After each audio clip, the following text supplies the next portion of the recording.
受不了强风，电缆线整个被吹落到地面，发出一阵惊人的闪光，一旁的树叶也跟着起火，看得让人触目惊心。台风高达16、17级的强风，让屏东地区电力饱受摧残。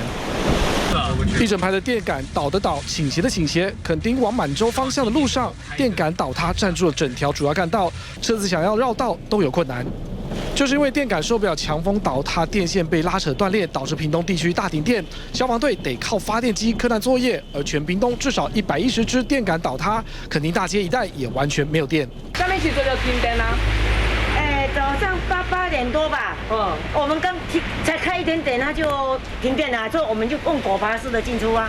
原本店家一早还想开门看看能不能做生意，结果铁卷门才开一半就停电，门不上不下，店家也很无奈，不知道怎么办。住在这里40多年的店家说，印象中已经有7、8年左右的时间没遇过这么大的台风了。而不止租车店，一家40年的海产店老板也差点血本无归。原本养在水族箱30几万的龙虾，差点全部泡汤。我是整晚都没有睡，在顾这个店，怕它有时候没有汽油了就停电，那个海鲜就会死掉。没电没氧气，老板只能用发电机自力救济，还要台电人员紧急抢修恢复供电。而假日人潮聚集的便利商店，即使有人潮上门，但是店内也是漆黑一片，只能克难做生意。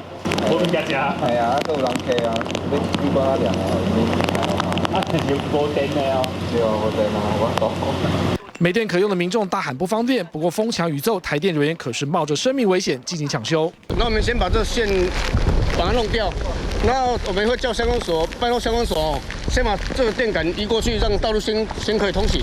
工作人员冒雨把高压电缆卸下，重新扶正电杆，再挂上缆线。